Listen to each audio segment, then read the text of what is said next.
नमस्कार, मी निरंजन. इजी न्यूजमध्ये आपल्या सर्वांचं मनपूर्वक स्वागत. आजच्या इजी न्यूजच्या एपिसोड्समध्ये आपण दोन डिमॉलिशन्स बद्दल बोलणार आहोत. दोन धार्मिक स्थळांचं डिमॉलिशन आणि ते काय आहे हे खरं समजून घ्यायला हवं आहे. आणि हा देश कुठं जाणार आहे हेही ठरवणं गरजेचं आहे. कारण मुंबईमध्ये आत्ता 2 दिवसांपूर्वी विलेपार्ल्यामध्ये, म्हणजे ज्याला मुंबईचं हार्ट म्हणू, इतक्या मध्यवर्ती भागामध्ये असलेल्या आणि त्यात किती वर्षापासून ते मंदिर होतं, जैन मंदिर, याबद्दल बरीच चर्चा चालू आहे. पण कमीत कमी 30 वर्षापासून होतं, जास्तीत जास्त 90 वर्षापासून होतं, असं काही जणांचा त्यातला दावा आहे. तर जैन समाजाचं, दिगंबर जैन समाजाचं एक मंदिर, प्रार्थनास्थळ, हे गेल्या 30 वर्षांपासून कमीत कमी त्या ठिकाणी होतं. आणि त्याला काही महानगरपालिकेने अतिक्रमणाच्या वगैरे काहीतरी नोटिसेस दिल्या होत्या. त्याच्या विरोधामध्ये जैन समाजातर्फे हायकोर्टामध्ये याचिका दाखल केलेली होती आणि त्या याचिकेची सुनावणी चालू होती. त्या याचिकेची सुनावणी पूर्ण होण्याच्या आधी, त्या याचिकेवरती हायकोर्टाचा निर्णय येण्याच्या आधी, मुंबई महानगरपालिकेतर्फे ते संपूर्ण मंदिर हे 2 बुलडोजर लावून जमीनदोस्त करण्यात आलं. याची कोणतीही पूर्वसूचना त्या मंदिराचं कामकाज पाहणाऱ्या ट्रस्टला किंवा त्या कमिटीला किंवा जैन समाजाला ही देण्यात आलेली नव्हती. आणि मग म्हणजे अक्षरशः ती दृश्य जर बघितली तर त्या जैन मंदिरामधले ते जे कोण, त्याला काय म्हणतात मला माहित नाही, पण ते कोण पुजारी वगैरे आहेत, ते डोक्यावरती त्या आतमधल्या मंदिरामधल्या मूर्त्या या डोक्यावरती घेऊन येत आहेत. त्यांच्या चेहऱ्यावरची एक्सप्रेशन दिसतात की त्यांना किती म्हणजे मनामध्ये त्या भावनेला ठेस पोहोचलेली आहे, त्यांच्या श्रद्धेला किती मोठी ठेस पोहोचलेली आहे. आणि ती दृश्य दिसत आहेत. त्याच्यानंतर स्वाभाविकपणाने याचा त्या जैन समाजामध्ये, दिगंबर जैन समाजामध्ये आणि इतर सुद्धा काहीतरी त्याचा रोष, त्याच्याबद्दलची नाराजी ही येणं स्वाभाविक होतं. आणि त्यांनी एक मोठा मोर्चा मुंबईमध्ये, जैन समाजाचे जवळजवळ सर्व लोक त्या समाजाचे तिथं आले आणि त्यांनी मुंबईमध्ये एक मोठा मोर्चा काढला. त्या मोर्चाचीही दृश्य आपण बघू शकता. इतक्या मोठ्या समाजावरती प्रमाणावरती पांढरी वस्त्र परिधान केलेला जैन समाज एकत्र हा त्या मोर्चामध्ये आला आणि सरकारचा निषेध, मुंबई महानगरपालिकेचा निषेध यासाठी. आता गमतीची गोष्ट अशी आहे की या निषेधाच्या या मोर्चाला भारतीय जनता पक्षातर्फे मुंबईतल्या होर्डिंग्ज लावून पाठिंबा देण्यात आला आणि या डिमॉलिशनचा निषेध करण्यात आला. आणि याच्यामध्ये कोण? मंगल प्रभात लोढा, हे जैन समाजाची सगळी, पराग आळवणी, तिथले आमदार अनेक वर्षांपासून असलेले, हे सगळ्यांनी होर्डिंग लावले आणि या अशा प्रकारच्या डिमॉलिशनचा आम्ही निषेध करतो वगैरे. अरे भामट्यांनो, लाजा वाटायला पाहिजे तुम्हाला. म्हणजे मुंबई महानगरपालिकेमध्ये काही शिवसेनेची सत्ता नाही आहे, मुंबई महानगरपालिकेत काँग्रेसची सत्ता नाही, मुंबई महानगरपालिकेत समाजवादी पक्षाची सत्ता नाही, मुंबई महापालिकेत MIMची सत्ता नाही. मुंबई महानगरपालिकेमध्ये आता एकही लोकप्रतिनिधी नाही. तिथं आयुक्त हा तिथला कामकाज पाहतोय. आणि आयुक्त कोणाचे आदेश घेतो? आयुक्त मुख्यमंत्र्याकडून आदेश घेतो, देवेंद्र फडणवीस कडून. आणि मुख्यमंत्र्याच्या, राज्य शासनाच्या परवानगीशिवाय इतक्या मोठ्या धार्मिक स्थळाला धक्का लावणं आणि ते जमीनदोस्त करून टाकणं हे होऊ शकतं का? का आयुक्त जुमानत नाहीये महाराष्ट्राच्या मुख्यमंत्र्याला, भाजपच्या मुख्यमंत्र्याला? आणि मग हे नक्राश्रू ढाळाला तुम्ही तिथे येता, मगरीचे अश्रू, पराग आळवणी आणि मंगल प्रभात लोढा. नाव तर काय आहे, मंगल प्रभात. आणि होर्डिंग कधी लावायला लागतं? जेव्हा अमंगल कृत्य घडलं त्यांच्याच शासनाकडून.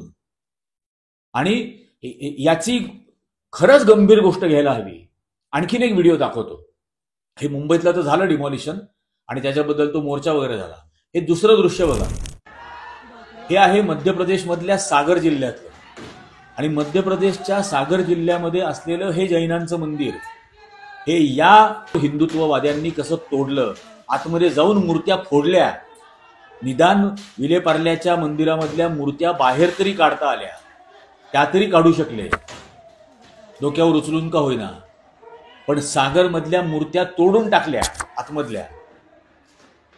याच लोकांनी त्यामुळे ते राहत इंदोरीनी म्हटलं ना की जब आग लगेगी तो जग में आएंगे कई सारे घर, इस गली में हमारा अकेला मकान थोडी है.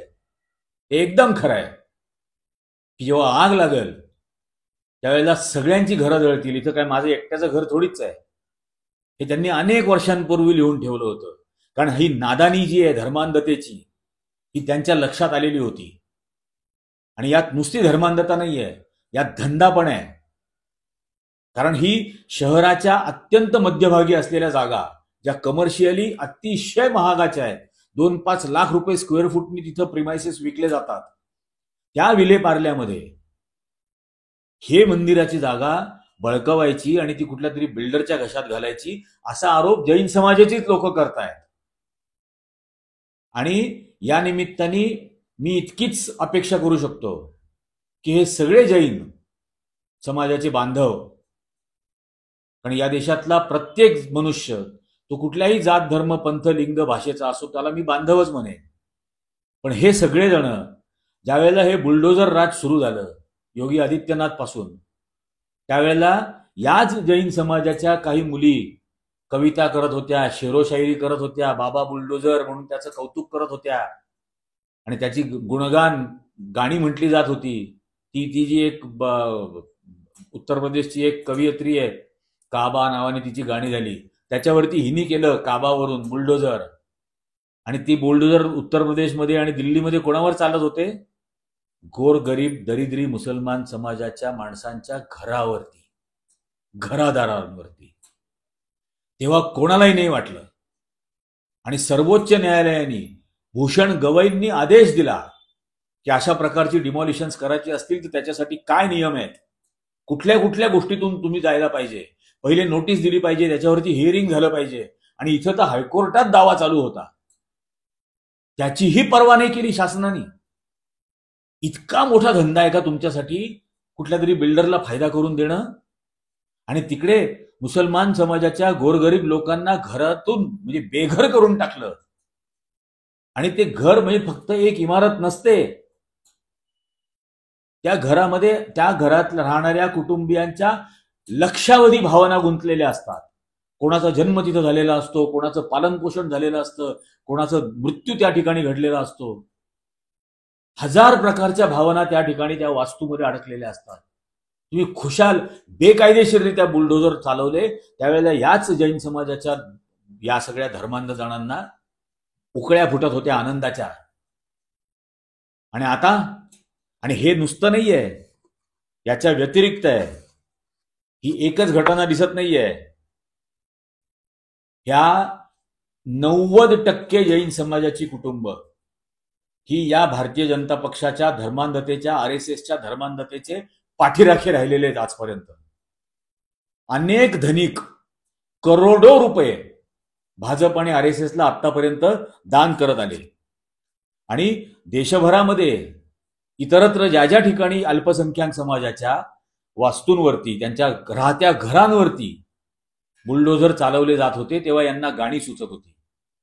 आणि मग बाहेर ते काय तोंडाला पट्टी बिट्टी बांधून फिरणं बिरणं आदर आहे त्या गोष्टीचा, मी काय त्या गोष्टीचा धिक्कार करत नाही.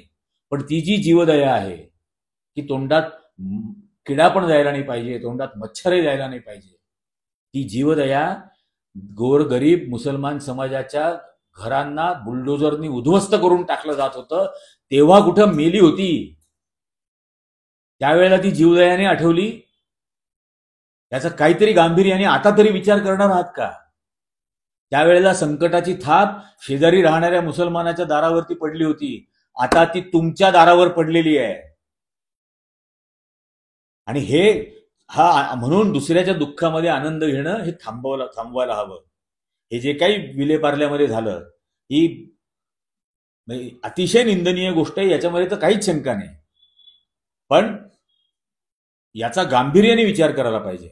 एक भाजपच्या खासदारांनी एका ठिकाणी म्हणजे याच पद्धतीच्या घटना जैन समाजाची जी सर्वोच्च पवित्र स्थानं समजली जातात, ती पालिताना असेल किंवा सम्मेद शिखरचं असेल, त्या ठिकाणी काय घडतंय? त्या ठिकाणी भारतीय जनता पक्षाच्या एका खासदारांनी दत्त मंदिर बांधलं आणि ती जैन समाजाची असलेली जागाच ताब्यात घेऊन टाकली. त्यावेळेला नाही वाटलं, त्यानंतरही बुलडोझरची गाणी गात राहिले.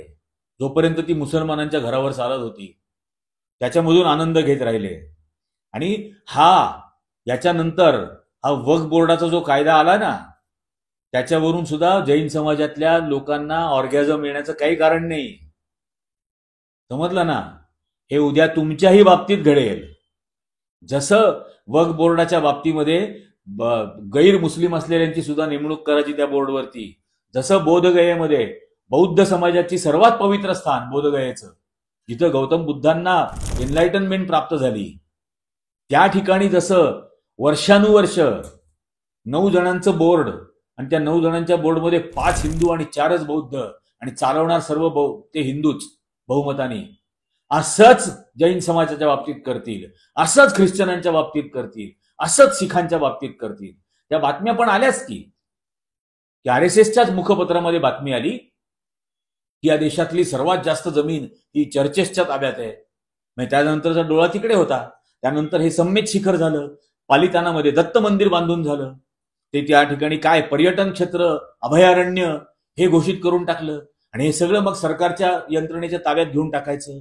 हे सगळं होणार. आणि मुळामध्ये जैन समाजाने हे लक्षात ठेवलं पाहिजे, इतिहास वाचा, फक्त धंदा करू नका.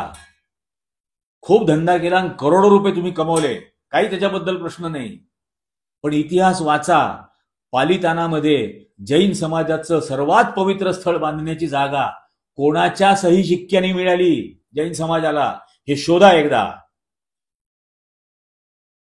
आणि मग समजेल की ही कुठल्या मुस्लिम राज्यकर्त्यांनी दिली होती.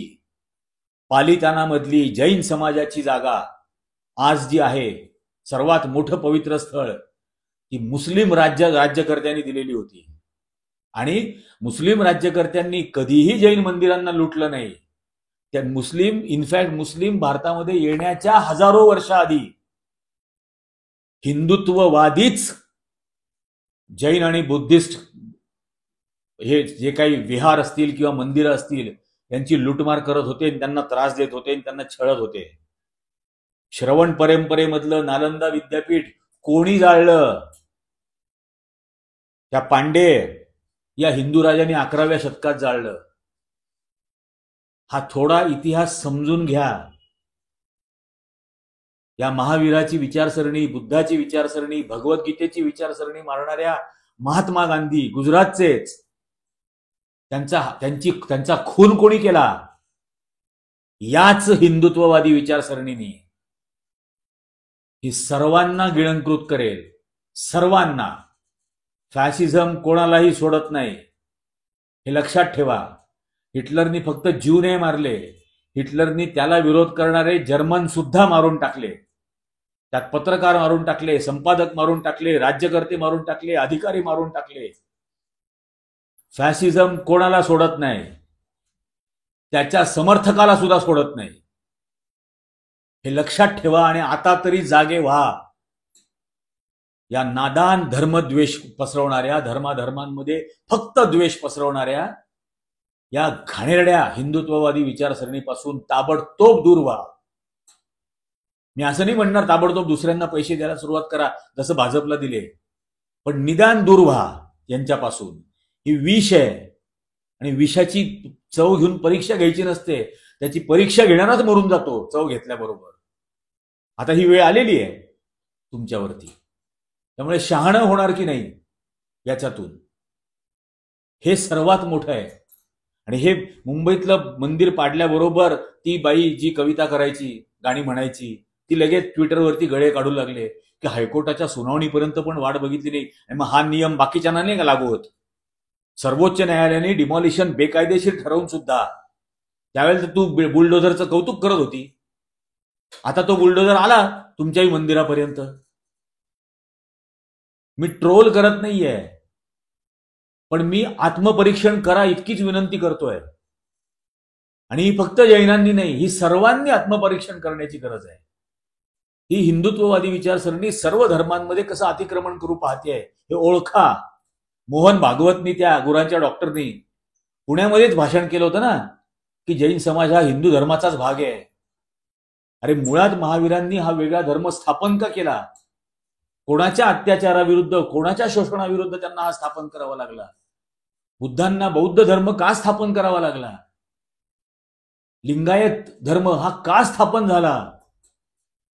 सिख धर्म गुरु गोविंद सिंगांचा हा कोणाच्या विरोधात स्थापन झाला? हा औरंगजेबाच्या, बहादूरशाह जफरच्या, अकबराच्या विरोधात नाही स्थापन झाला. हा हिंदूंमधल्या जाती व्यवस्थेच्या विरोधात स्थापन झाला. हे लक्षात घ्या कृपा करून. तुम्हाला काय वाटतंय हे या व्हिडिओच्या शेवटी खाली पूर्ण व्हिडिओ बघितल्यानंतर कमेंट करून सांगा. आणि माझी विनंती आहे, जैन समाजातल्या लक्षावधी लोकांना हा व्हिडिओ पाठवा. आणि कळकळीची विनंती आहे, बाबांनो आता तरी आत्मपरीक्षण करा, जागे व्हा. यांचा डोळा तुमच्या संपत्तीवर आहे, यांचा डोळा तुमच्या प्रॉपर्टीवर आहे, आणि त्या प्रॉपर्टी यांना यांचे मित्र असलेल्या घशामध्ये घालायच्या आहेत. एवढं लक्षात ठेवा.